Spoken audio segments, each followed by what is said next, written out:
And then in a split second, it was shattered. Absolutely shattered. March 3rd, 1984. The trial of 33-year-old Arthur Gary Bishop is about to begin in Salt Lake City, Utah. This mild-mannered bookkeeper is accused of kidnapping and murder. One of the things that was most troubling was to learn that the face of evil was so benign. I couldn't stop, and I would go do it again if I had the chance.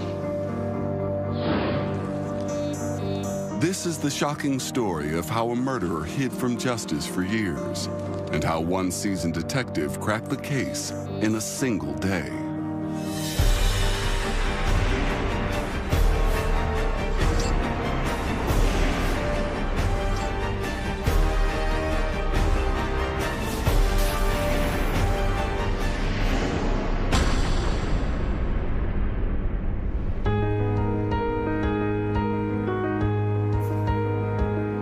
In 1965, Shona and John Cunningham arrive in Salt Lake City, Utah, from Glasgow, Scotland.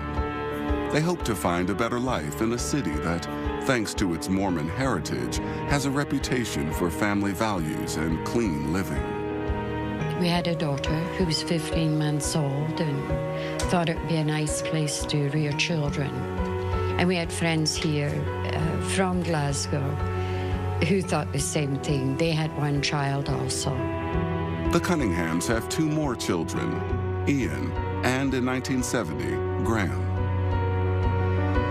By the early 1980s, they had settled into this house in a quiet part of the city.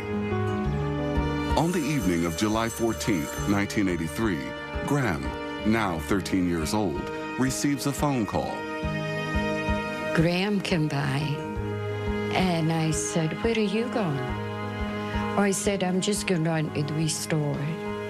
And I said, "Well, don't be long." And that was just before 8:30 that evening. And that was the last I saw him. Never saw him again. By 1 o'clock in the morning, we called the police.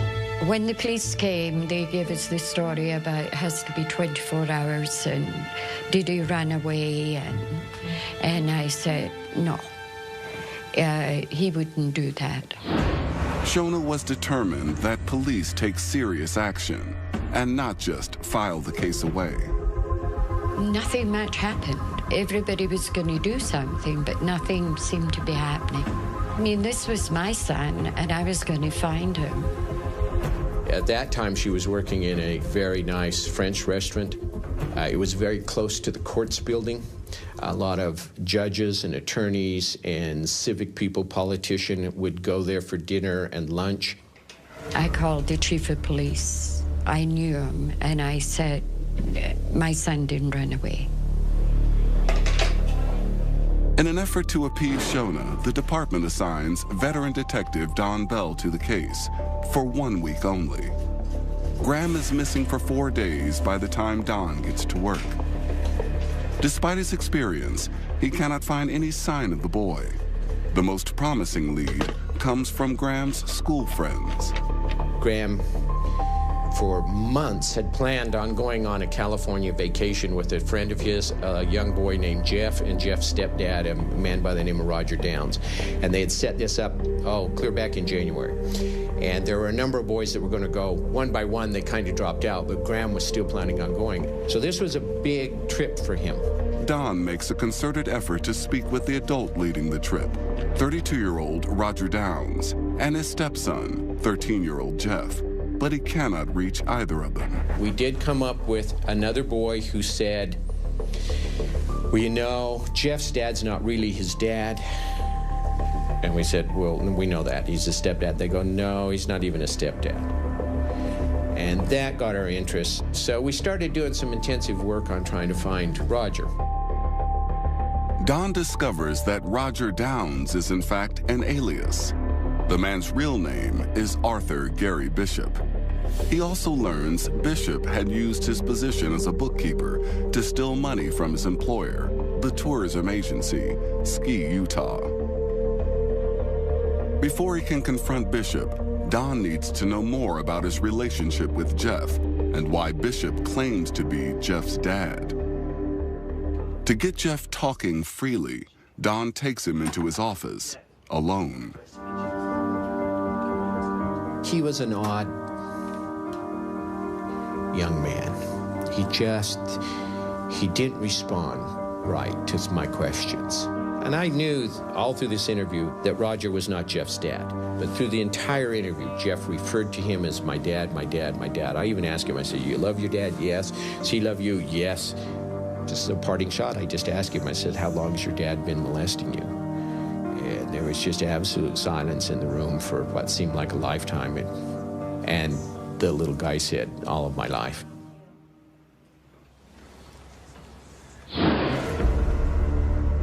It's a shocking revelation. The man outside Don's office is not just a thief and a fraudster, he's a pedophile. And Don is now seriously concerned he has done something to Graham.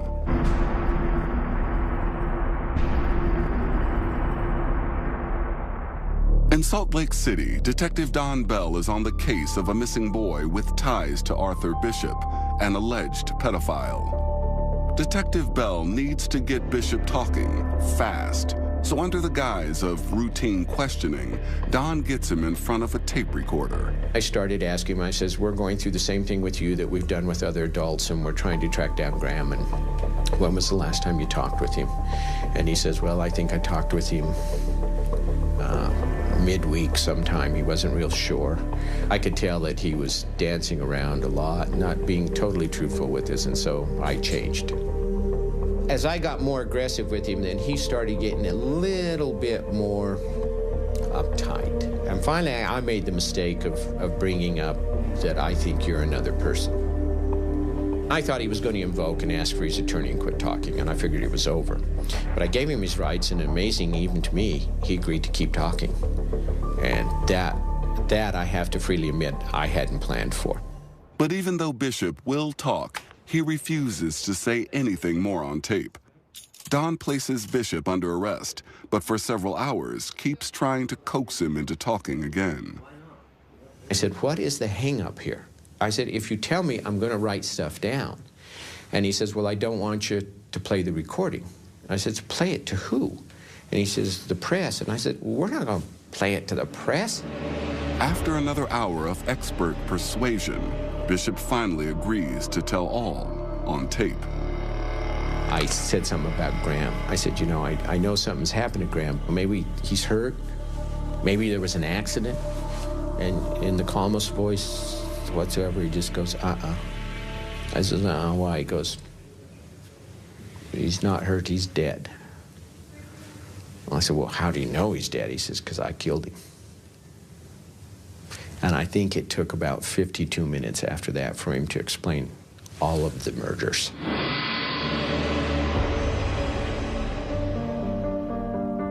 Don is dumbstruck as Bishop reveals how over a 4-year period, he has killed not 1, but 5 boys. Bishop starts at the end by confessing to his 5th and most recent murder, Graham. He explains to Don that he called Graham the night he disappeared, invited him to his house, and asked him to pose naked. Worried Graham would tell on him, Bishop hits the boy over the head with a hammer, then drowns him in the bathtub. All through this, his voice never changed. Never got emotional, never went up, never went down. It was just very calm.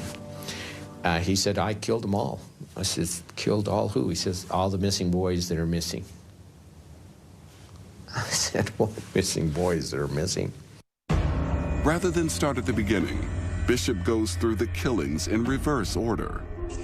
Bishop's grim tale goes on. He tells Don about his second murder. On November 11th, 1980, he kills 11-year-old Kim Peterson. After meeting Kim in a roller rink, he lures him to a remote desert location on the pretext of going hunting.